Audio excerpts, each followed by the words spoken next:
It's the holiday season. There's a lot of invitations and a few regrets, but not here at the Fine Arts Building, second floor gallery. Welcome.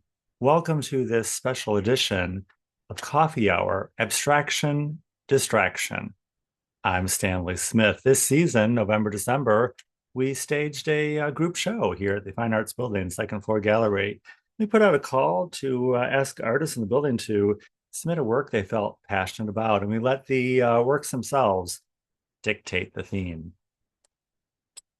Starting off with a work by Ronnie Fry. It's a photograph of a Chicago landmark, Central Camera. Ronnie is known for Chicago Doorways, highlighting Chicago landmarks along with kind of a metaphysical life message. It's always a evocative and edifying experience to work with Ronnie. Next to that are a couple of works by Robin Malpass. Robin is a painter. She incorporates glass and found objects into her works. These works are called Darling Girl and Debutante. Very pretty, actually, and evocative. This work is an oil painting by accomplished oil painter James Burrell. This work is by Diana Doms. Diana is actually a textile artist, most often focused on upholstery, chairs of different shapes and forms. She submitted this work this season of the column capitals of the Greek orders. This work is by Catherine Keebler. Catherine Keebler is kind of a legend here in the building. I think she's been in every group show that I've coordinated since I've been in this role for about 8 years now. Lovely encaustic work by Catherine Keebler. And this work is by artist Tiffany Goler. Tiffany had her own solo show in October this fall, and we held this work over because it kind of blended in with the rest of the theme, which I think you can see is kind of an emerging abstraction theme, hence the name of the show, Abstraction Distraction.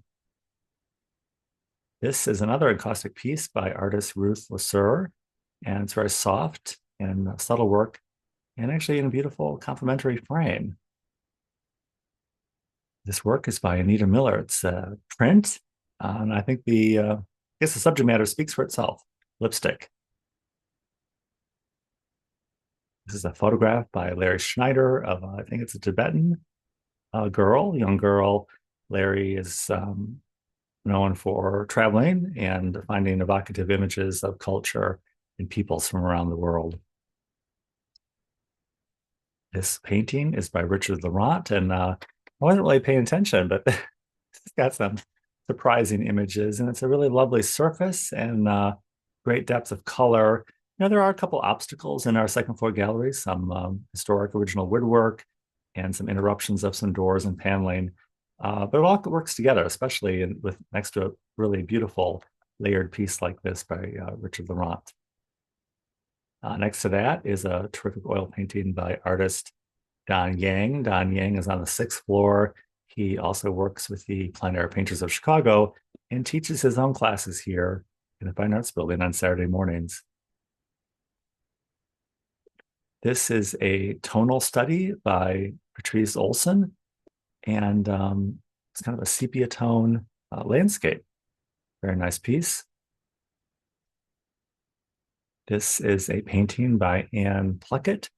Anne is, in my recollection, more noted for seascapes and slightly more realistic urban and landscape imagery, but this work is completely abstracted. I've never seen this type of work before.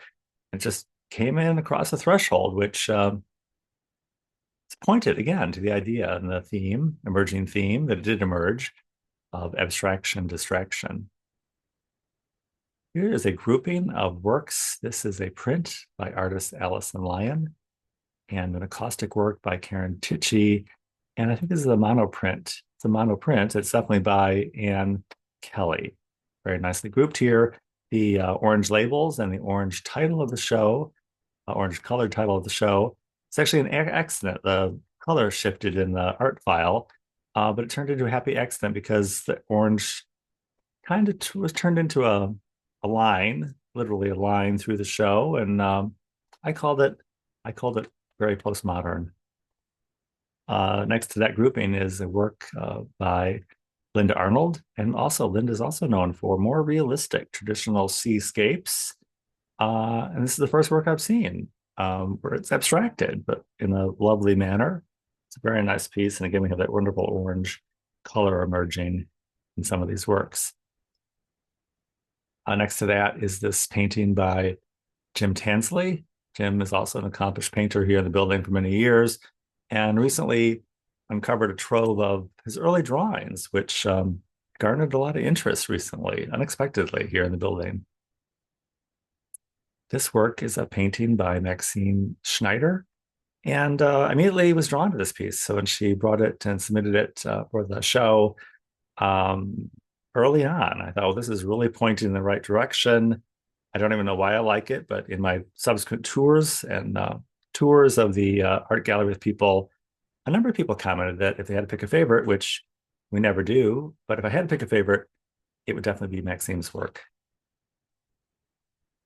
And we have a couple of groupings of this is a photograph by collage artist Diana Solero. And again, somebody who's known for one thing, collage art. She submitted this photograph of the Pearl Harbor Monument in Hawaii while this show was on display in November and December. And the show is currently still on display until first week in January. It was, of course, Pearl Harbor Day, so that was very apropos and kind of charming. And this work is another work by Ruth Lesueur. Ruth is relatively new, and don't tell anybody, but Ruth actually had two works in the show, but we're not going to tell anybody. This work is a painting by Alexander Arte or Alexander Utz. He has a couple different names because he wears many different hats. He's a painter, an artist, a marketing professional, and a playwright. I haven't seen anything from Alex that I didn't really like, including his father. I had the pleasure of meeting Alex's father. This work is by Usa Bracken, also known as Ursula Bracken, and it's a very fun piece. Thank you for submitting this. And Luann Burkhart, charcoal study of a young girl. It's really beautifully done. Luann's been in the building for many, many years. Before this, she was in the Tree Studios building, and she is known for her salons and reviving the salon. And she's always happy to get in a conversation with you about art, wherever she might run into you. And the final work in the show, or the first work in the show, depending on how you enter the gallery, is by Zoa Spira. And this work just happened to catch the light in the most perfect way. Really shows the depth and interest in this work. At our last second Friday open house, which was last week, we had an unexpected visitor from the Art Institute. This is the Chloe Glass, who's the curator of paper works and early art of artists at the Art Institute of Chicago. She's working on an exhibit this summer, which will be their summer show, works on paper by William de Kooning. And that'll coincide with the show about abstraction, hence the tie-in again with our abstraction title. That show will run in the summer of 2026 at the Art Institute of Chicago, and that'll be the theme for Project Windows, which I coordinate each year. Very fun meeting Chloe, and it was truly a pleasure working with all the artists this season on this group show here at the Fine Arts Building. The show will run until the first week in January 2006. And you're more than welcome to stop by. The Fine Arts Building is at 410 South Michigan Avenue. I know we are all inundated with our invitations for parties this season, but to miss it would be a regret. If you want to learn more about what's going on here at the Fine Arts Building or in general in art and culture or business and entrepreneurship, I will include my email in the description of this video. I'll be happy to send you an invitation for future occasions and invites. And I look forward to seeing you very, very soon.